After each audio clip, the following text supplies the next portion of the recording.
Ini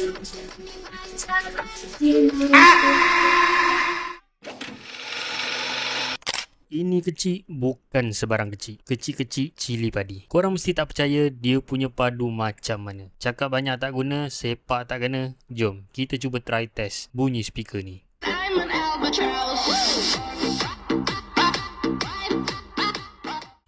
Macam mana? Padu ke padu?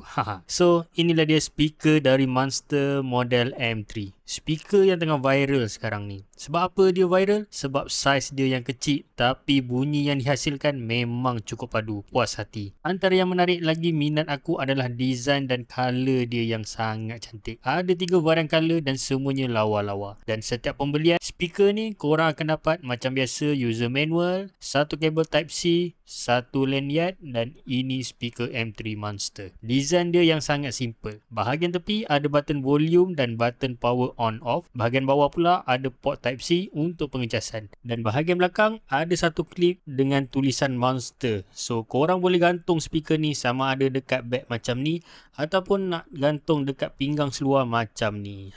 So bolehlah korang show off dekat orang lain bila korang tengah dengar guna speaker ni. So pada korang yang sukakan muzik, lagi-lagi yang sukakan lagu-lagu dugem ataupun lagu-lagu yang heavy bass macam ni,